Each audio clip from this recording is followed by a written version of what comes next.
Je vous invite à vous lever. Si vous avez votre Bible, je vais lire dans Actes, chapitre 1er.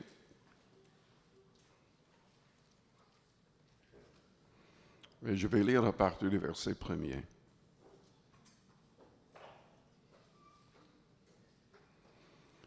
Je vais parler de l'ascension du Christ, de son ministère au ciel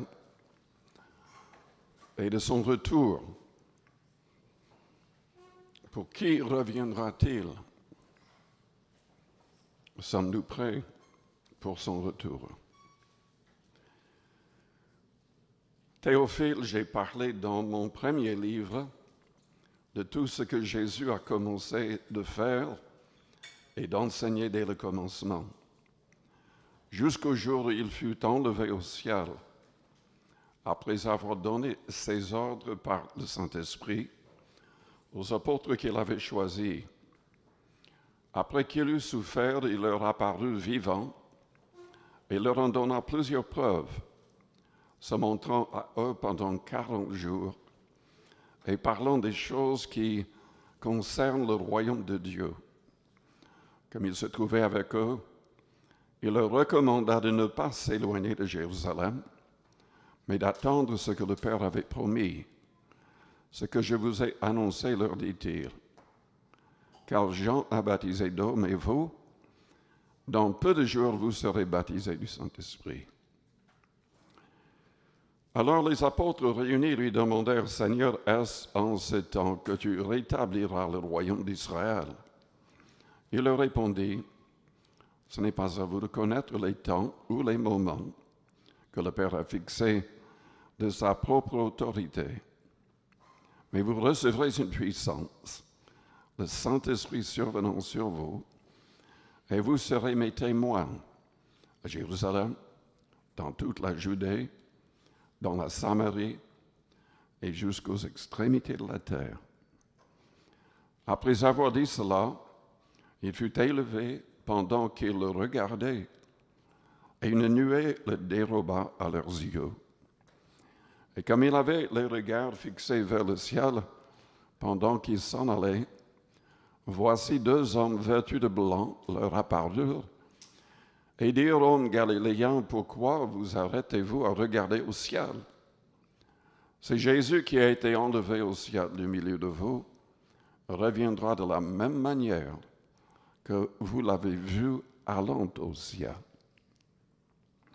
Prions le Seigneur avant d'aller plus loin.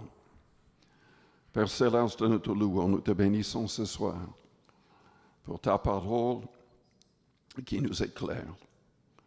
Que cette parole soit au fond de nos cœurs, que cette parole nous aide à être de vrais disciples, toujours préparés pour ton retour, toujours préparés si la mort devait nous frapper. Seigneur, aide-nous à vivre pour toi, pleinement, selon ton plan, selon ta parole. Au nom de Jésus-Christ. Amen. Vous pouvez vous asseoir.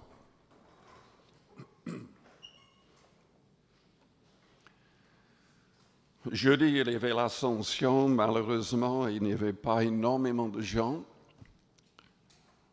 dans le pays et dans le monde qui pensaient véritablement à son ascension. Mais Jésus-Christ, après sa crucifixion, a été ressuscité le troisième jour. Et pendant 40 jours, il a parlé avec ses disciples et il leur a montré les prophéties dans toute la Bible le concernant, commençant avec Moïse. C'est Luc 24 qui parle de cela. Il leur a montré ses mains et ses pieds percés par les clous. Il leur a montré son côté percé par la lance romaine. Et après ces 40 jours, pendant qu'il leur parlait de l'importance d'être baptisé du Saint-Esprit et d'être ses témoins dans le monde entier, pendant qu'il en parlait, il a commencé à s'élever vers le ciel. Évidemment, ils étaient étonnés, mais deux anges leur ont parlé leur disant, mais il va revenir de la même manière dans les airs. Jésus-Christ est monté au ciel afin d'agir comme notre souverain sacrificateur. La Bible en parle beaucoup dans l'Épître aux Hébreux, mais dans 1 Jean, chapitre 2, Jean a écrit ceci. Mes petits enfants, je vous écris ces choses afin que vous ne péchiez point.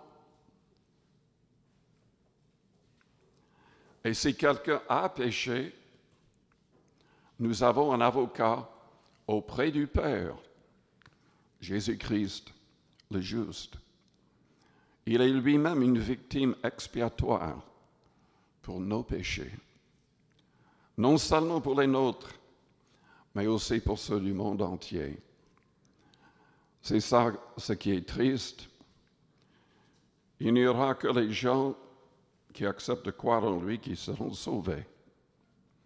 Mais en fait, Jésus a versé son sang pour tout le monde entier.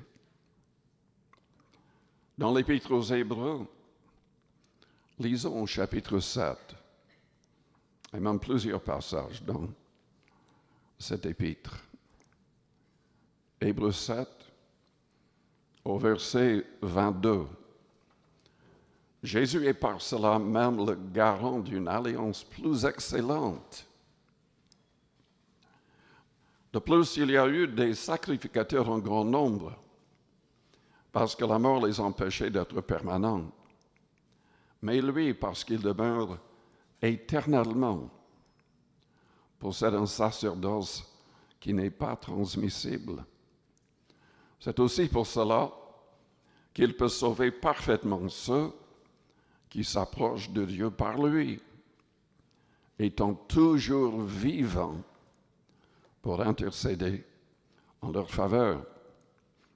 Il nous convenait en effet d'avoir un souverain sacrificateur comme lui, saint, innocent, sans tache, séparé des pécheurs, et plus élevé que les cieux, qui n'a pas besoin, comme les souverains sacrificateurs, d'offrir chaque jour des sacrifices, d'abord pour ses propres péchés, ensuite pour ceux du peuple. Car ceci, il a fait une fois pour toutes, en s'offrant lui-même. En effet, la loi établit souverain sacrificateur des hommes, sujet à la faiblesse. Mais la parole du serment qui a été fait après la loi établit le Fils, qui est parfait pour l'éternité. Il y a plusieurs passages dans l'Épître aux Hébreux qui parlent de cela. Au chapitre 4, par exemple, au verset 14.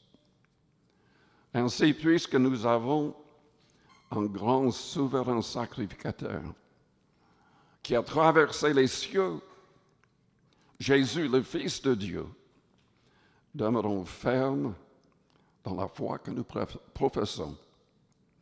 Car nous n'avons pas un souverain sacrificateur qui ne puisse compatir à nos faiblesses. Au contraire, il a été tenté comme nous en toutes choses, sans commettre de péché. Approchons-nous donc avec assurance du trône de la grâce, afin d'obtenir miséricorde et de trouver grâce pour être secourus dans nos besoins. Jésus-Christ est prêt à parler au Père, à être notre avocat si nous avons péché. Il est présent par son Esprit pour nous aider à ne pas pécher. Mais nous devons évidemment dépendre de lui. Au chapitre 2 et au verset 10, nous lisons « Il convenait en effet que celui pour qui et par qui sont toutes choses, et qui voulait conduire à la gloire beaucoup de fils, éleva à la perfection par les souffrances le prince de leur salut. Car celui qui sanctifie et ceux qui sont sanctifiés sont tous issus d'un seul. C'est pourquoi il n'a pas honte de les appeler frères. Lorsqu'il dit « J'annoncerai ton nom à mes frères, je te célébrerai au milieu de l'assemblée, et encore je me confierai en toi, et encore me voici, moi et les enfants que Dieu m'a donnés. » Jésus-Christ se considère comme notre frère. Ainsi donc, puisque les enfants participent au sang et à la chair, il y a également participé lui-même, afin que par la mort, il anéantisse celui qui avait la puissance de la mort, c'est-à-dire le diable, et qu'il délivre tous ceux qui, par crainte de la mort, étaient toute leur vie retenus dans la servitude. Car assurément, ce n'est pas à des anges qu'il vient en aide, mais c'est à la postérité d'Abraham. Vous comprenez que tous ceux qui sont chrétiens, croyants, sont fils d'Abraham spirituellement. Tous ceux qui marchent par la foi, selon Galates chapitre 3.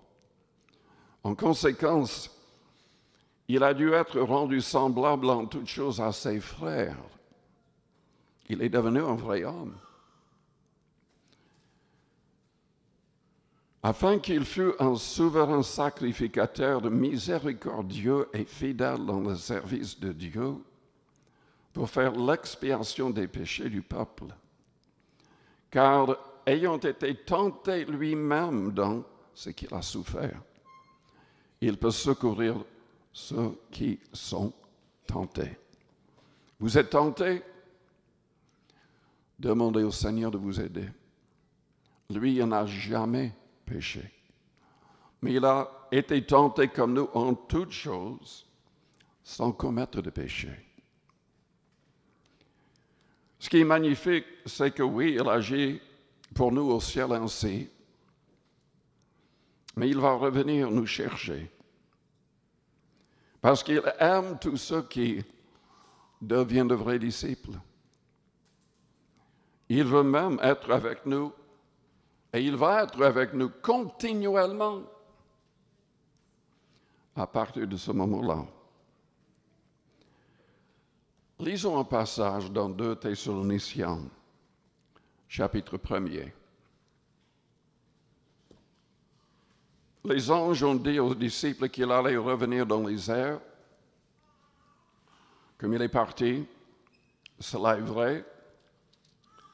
Mais il y aura quand même quelques petites différences, même des différences énormes, selon 1 Thessaloniciens, chapitre 1er. Excusez-moi, 2 Thessaloniciens, chapitre 1er. Vous savez, nous ne comprenons pas pourquoi Dieu permet qu'il y ait tellement de martyrs chrétiens. Et même dans l'Apocalypse chapitre 6, nous voyons que ça va continuer. Il y aura beaucoup de chrétiens tués. Mais déjà au début de l'Église, et même pendant des siècles, il y avait énormément de chrétiens qui sont morts pour leur foi. Et à part Jean, tous les apôtres étaient des martyrs. Et sans doute, il y avait des chrétiens qui se posaient la question et qui posaient la question aux autres. Mais pourquoi? Paul, dans ce chapitre, s'adresse à ce problème. Il dit au verset 3, « Nous devons à votre sujet, frères, rendre continuellement grâce à Dieu, comme cela est juste, parce que votre foi fait de grands progrès et que la charité de chacun de vous, tous à l'égard des autres, augmente de plus en plus. Aussi nous glorifions-nous de vous dans les églises de Dieu, à cause de votre persévérance et de votre foi au milieu de toutes vos persécutions et des tribulations que vous avez à supporter. C'est une preuve du juste jugement de Dieu pour que vous soyez jugés dignes du royaume de Dieu pour lequel vous souffrez. Car il est de la justice de Dieu de rendre l'affliction à ceux qui vous affligent et de vous donner à vous qui êtes affligés du repos avec nous, lorsque le Seigneur Jésus apparaîtra du ciel avec les anges de sa puissance, au milieu d'une flamme de feu, pour punir ceux qui ne connaissent pas Dieu et ceux qui n'obéissent pas à l'évangile de notre Seigneur Jésus. Ils auront pour châtiment une ruine éternelle, loin de la face du Seigneur et de la gloire de sa force. Lorsqu'il viendra pour être, en ce jour-là, glorifié dans ses saints et admiré dans tous ceux qui auront cru, car notre témoignage auprès de vous a été cru. Et Paul continue en disant qu'il priait continuellement pour eux dans leurs difficultés. Oui, il va revenir, mais il va revenir comme un juge. Il va revenir punir. Il ne sera pas seul, il sera avec tous ses anges. Il sera dans une flamme de feu et toute sa puissance sera dirigée vers ses ennemis. Et il sera admiré par tous les croyants de tous les âges. Parce que l'enlèvement de l'Église aura lieu avant ce moment-là. Quand exactement, on ne sait pas. Certains pensent qu'il va enlever les vrais chrétiens avant la tribulation. D'autres pensent que les croyants seront enlevés au milieu. D'autres juste avant son retour sur terre. En tout cas, il faudrait qu'il y ait, d'après moi, un certain temps, parce que quand on lit dans Jean chapitre 14, le Seigneur avait dit à ses disciples, au verset 1er, que votre cœur ne se trouble point. Croyez en Dieu et croyez en moi. Il y a plusieurs demeures dans la maison de mon Père. Si cela n'était pas, je vous l'aurais dit, je vais vous préparer une place. Et lorsque je m'en serai allé et que je vous aurai préparé une place, je reviendrai et je vous prendrai avec moi, afin que là où je suis, vous y soyez aussi. Comprenons, quand Jésus va revenir sur terre, il va revenir avec ses anges. Il y a un autre verset, je pense que c'est dans Zacharie 14, où c'est marqué qu'il va revenir avec tous ses saints, qui signifie que nous serons déjà avec lui.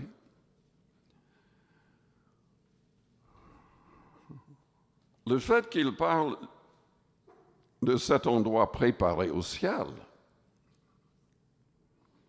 et que nous allons voir cet endroit, être à cet endroit, signifie, d'après moi, ça indique peut-être que nous serons enlevés au ciel et que nous allons voir ce qu'il nous a préparé. Parce que c'est après, il va revenir sur terre avec tous. Et enfin, vraiment, la fin de tout ce qui va se passer dans l'Apocalypse, même les 1000 ans où on règne avec Christ sur terre, il y aura une nouvelle terre, de nouveaux cieux, et la nouvelle Jérusalem au ciel qu'il a préparée pour nous va descendre du ciel et sera sur la nouvelle terre. Mais peu importe. Ce qui compte, sommes-nous prêts? Sommes-nous prêts pour la mort? Sommes-nous en train de vivre comme de vrais disciples de Christ pour être enlevés, le rencontrer dans les airs? Pour qui reviendra-t-il? Quand reviendra-t-il?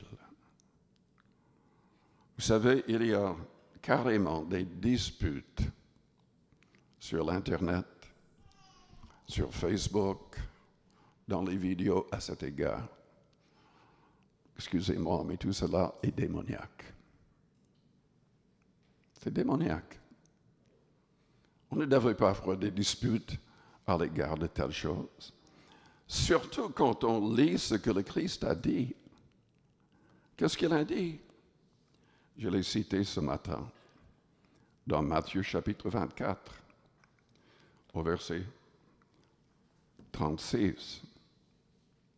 Pour ce qui est du jour et de l'heure, personne ne le sait, ni les anges, les cieux, ni le Fils, mais le Père seul.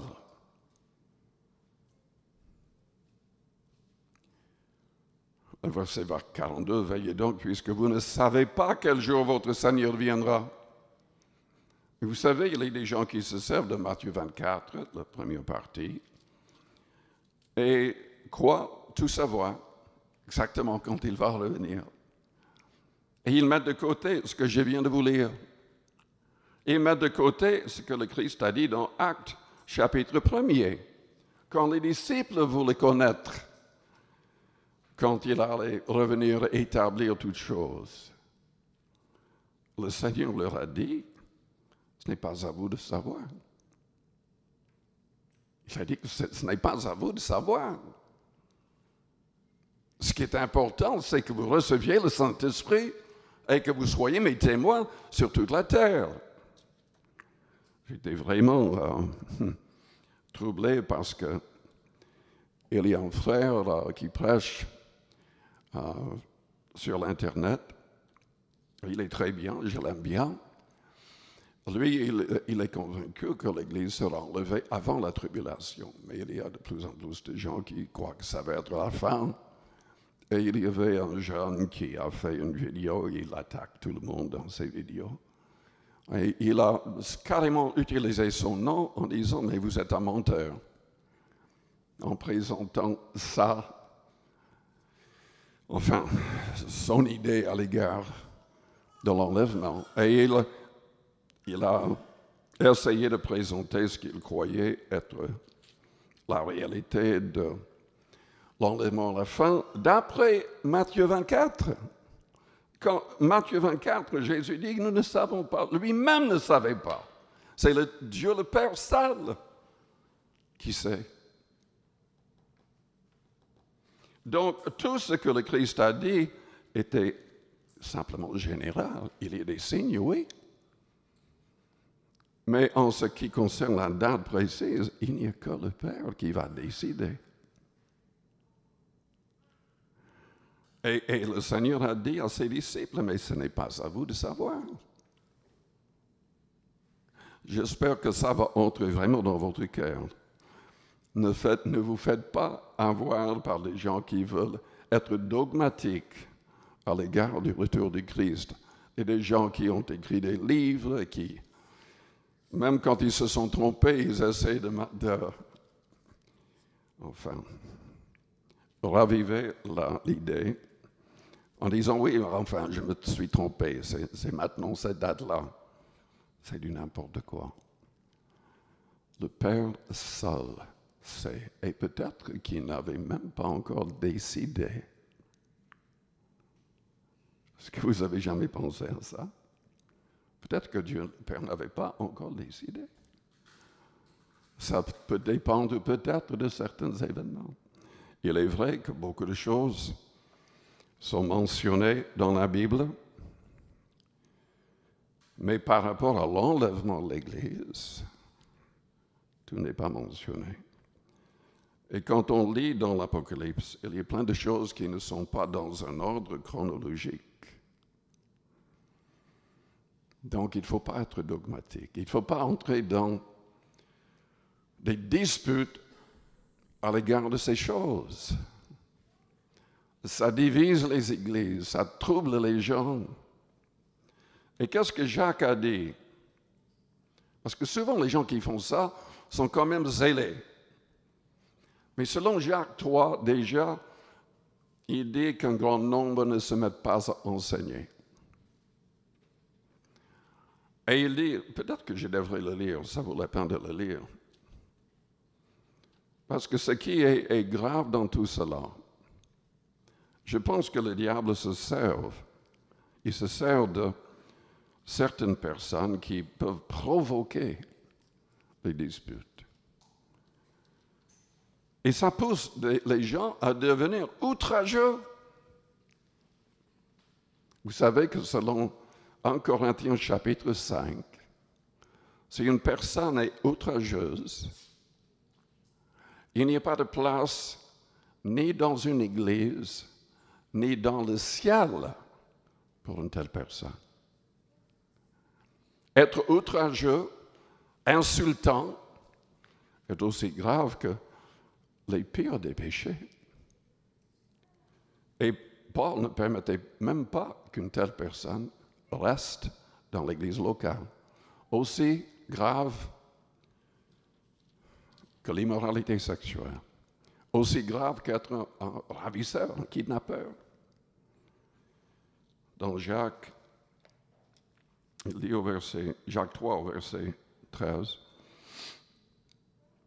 enfin, tout le chapitre parle de l'importance de veiller sur sa langue, que quelques paroles peuvent causer un vrai incendie. Lequel d'entre vous est sage et intelligent, qu'il montre ses œuvres par une bonne conduite, avec la douceur de la sagesse? Mais si vous avez dans votre cœur un zèle amer et un esprit de dispute, ne vous glorifiez pas et ne montez pas contre la vérité. Cette sagesse n'est point celle qui vient d'en haut, mais elle est terrestre, charnelle, diabolique. Car là où il y a un zèle amer et un esprit de dispute, il y a du désordre et toutes sortes de mauvaises actions. La sagesse d'en haut est premièrement pure, ensuite pacifique, modérée, conciliante, pleine de miséricorde et de bons fruits, exempte de duplicité, d'hypocrisie.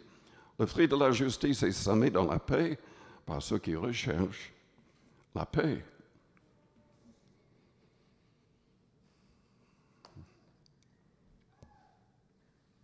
Pour qui reviendra-t-il?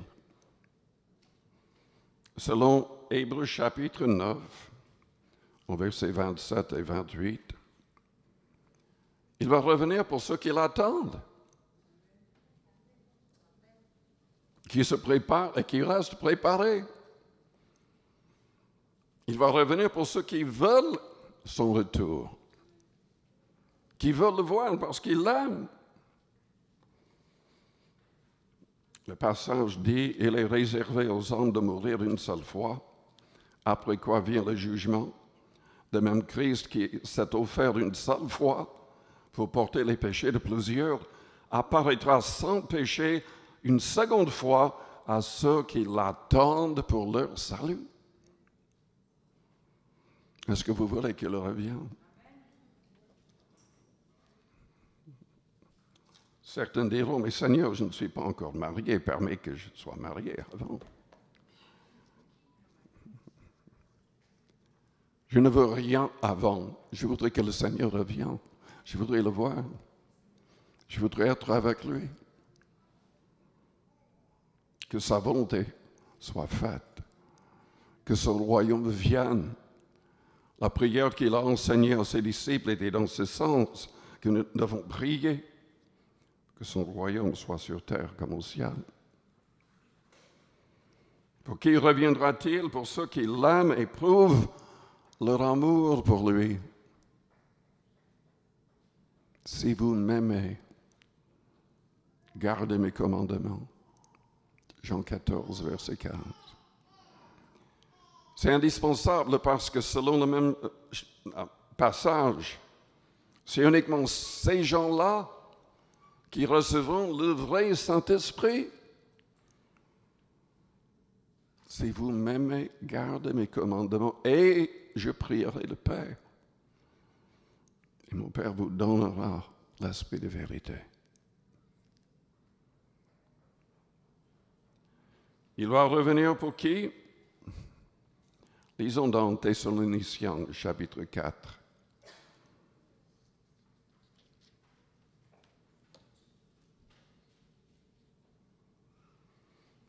En Thessaloniciens, chapitre 4.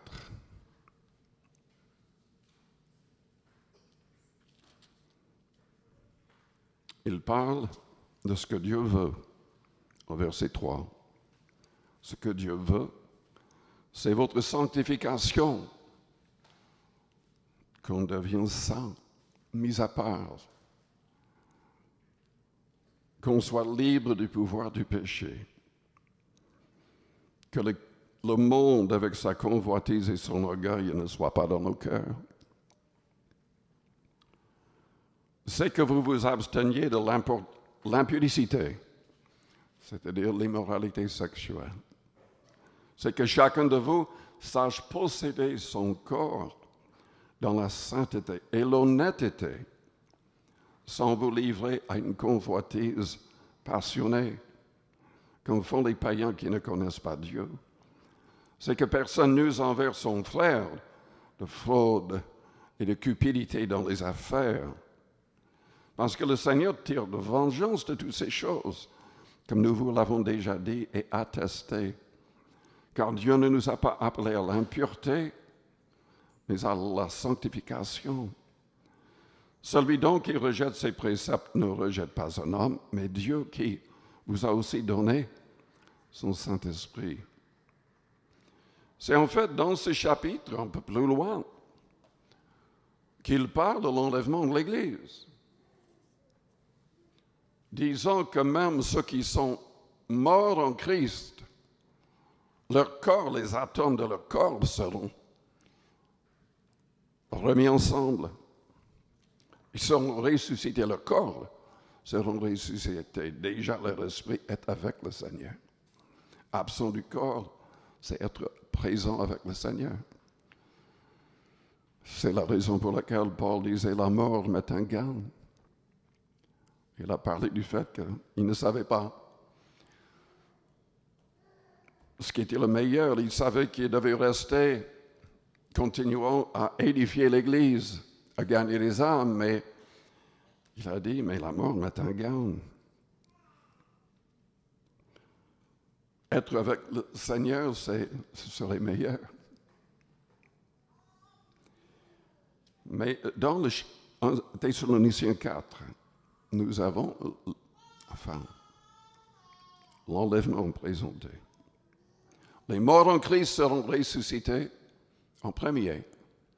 En un clin d'œil, ils seront avec le Seigneur et les vivants seront enlevés et transformés aussi, selon 1 Corinthiens chapitre 15.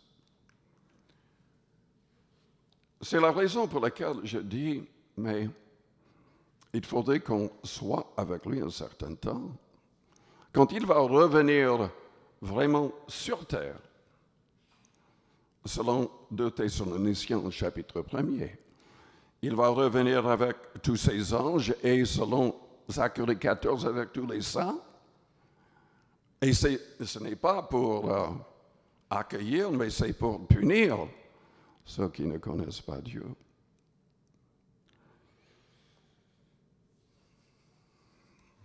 Mais sommes-nous sanctifiés?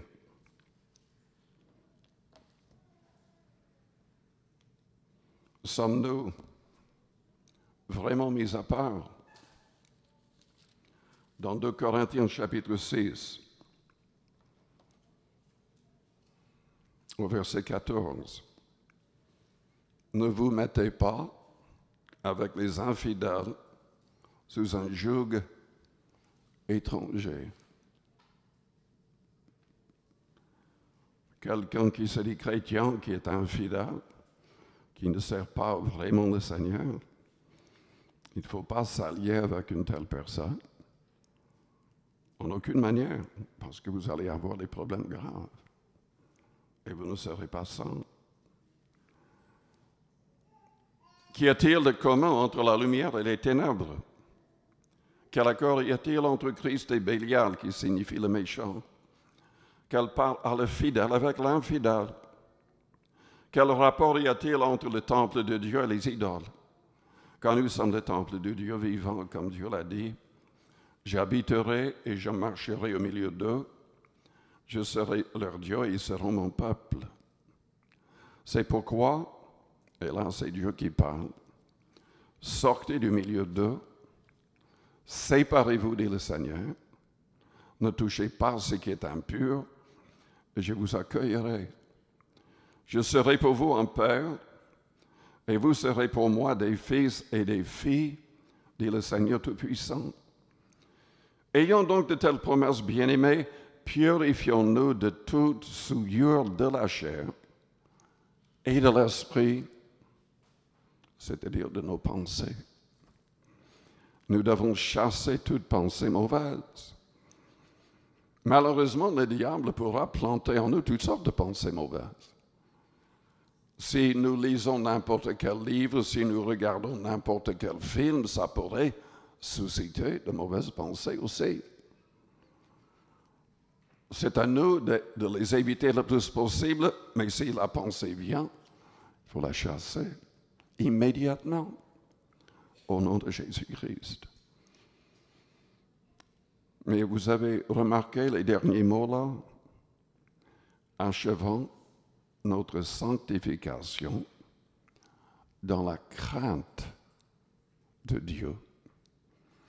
Je n'ai pas lu ce passage ce matin.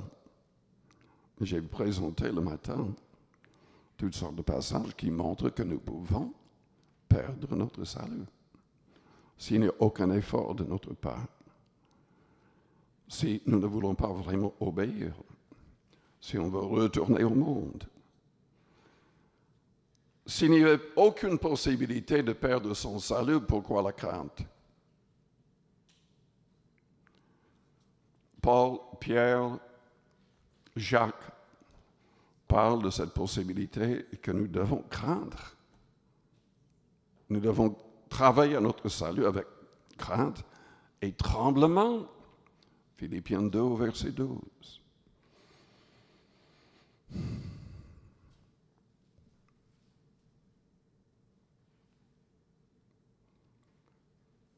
Dans Matthieu 10,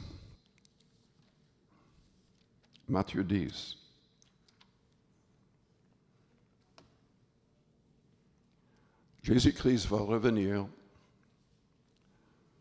pour des témoins fidèles. Déjà, il nous demande de chercher le baptême de l'Esprit afin de recevoir la puissance nécessaire pour témoigner et pour être efficace. Il a dit que cela était beaucoup plus important que de chercher à connaître les temps et les moments. C'est tout ce qui compte, gagner des âmes. Dans Matthieu 10, au verset 32, c'est pourquoi quiconque me confessera devant les hommes, je le confesserai aussi devant mon Père qui est dans les cieux. Mais quiconque me reniera devant les hommes, je le renierai aussi devant mon Père qui est dans les cieux. Qu'on soit en face de la mort, il faut le confesser. Sachant que ça va être votre mort si vous le confessez, il faut le confesser. Parce que sinon, vous allez perdre votre âme.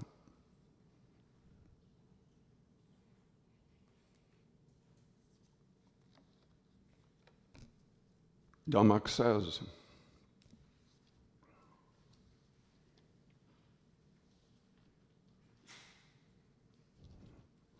vous connaissez le passage très bien. Mais sommes-nous en train de chercher vraiment sa puissance comme nous devrions le chercher?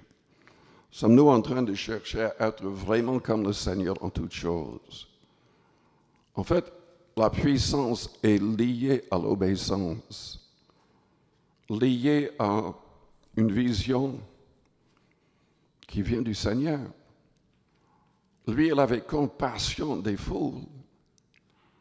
Il comprenait que chaque personne qui n'avait pas l'Évangile passerait l'éternité dans le châtiment éternel et il voulait à tout prix que tous soient touchés avec le message et que tous aient la possibilité de se repentir. Il a dit, allez par tout le monde et prêchez la bonne nouvelle à toute la création. Celui qui croira et qui sera baptisé sera sauvé, mais celui qui ne croira pas sera condamné. Voici les miracles qui accompagneront ceux qui auront cru. En mon nom, ils chasseront les démons. Ils parleront de nouvelles langues. C'est le signe du baptême de l'Esprit, parler en langue.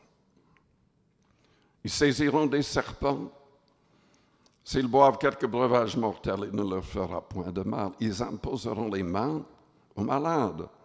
Les malades seront guéris.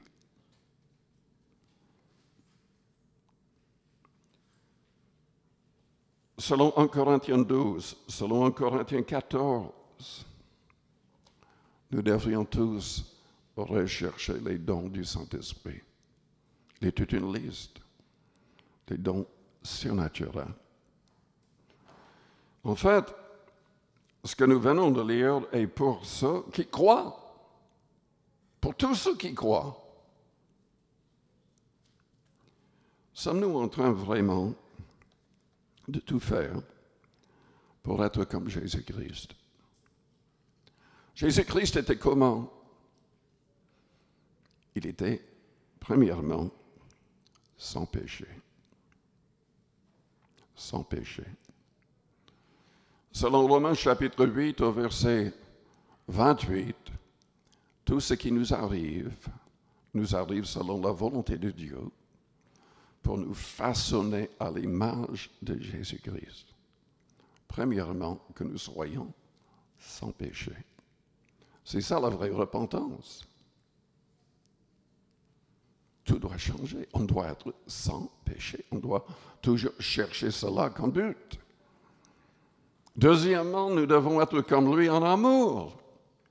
De la croix, qu'est-ce qu'il a dit? Père, pardonne-leur, car ils ne savent ce qu'ils font. Il avait le pouvoir d'anéantir tout le monde. Il avait le pouvoir de descendre de la croix. Il a choisi de nous aimer et de vaincre par l'amour. Et il nous demande la même chose. Aimez-vous les uns les autres comme je vous ai aimé. Comme je vous ai aimé.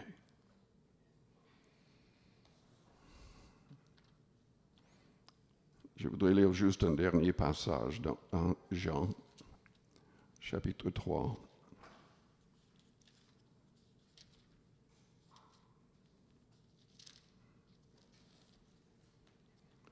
Voyez quel amour le Père nous a témoigné pour que nous soyons appelés enfants de Dieu. Et nous le sommes. Si le monde ne nous connaît pas, c'est qu'il ne l'a pas connu. Bien-aimés, nous sommes maintenant enfants de Dieu. Et ce que nous serons n'a pas encore été manifesté.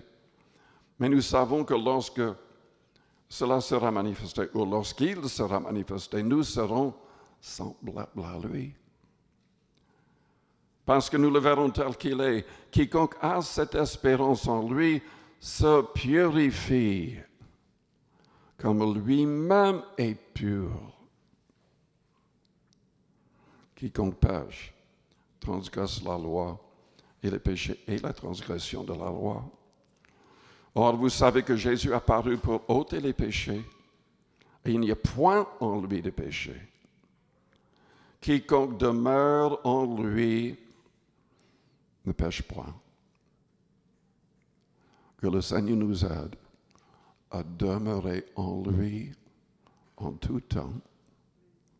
Que le Seigneur nous aide à travailler pour lui comme il faut, comme il a demandé, et que tout soit préparé pour son retour, surtout pour l'enlèvement,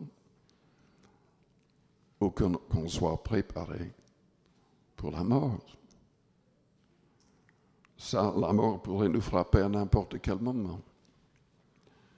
Personne n'est en sécurité, peu importe son âge, sa position dans le monde. C'est Dieu qui a notre souffle entre ses mains, notre vie entre ses mains. Ce qui est magnifique, c'est que nous savons qu'il nous aime. Il veut que tous arrivent à la repentance. Il a envoyé son Fils. Il n'a pas épargné son Fils. Il l'a livré pour nous tous. Tous. Je vous invite à fermer vos yeux, à courber vos fronts, avec les yeux fermés, les fronts courbés. Je vous demande d'analyser votre cœur, votre vie. Est-ce que vous êtes préparé pour le retour du Christ? Est-ce que vous êtes préparé? Si la mort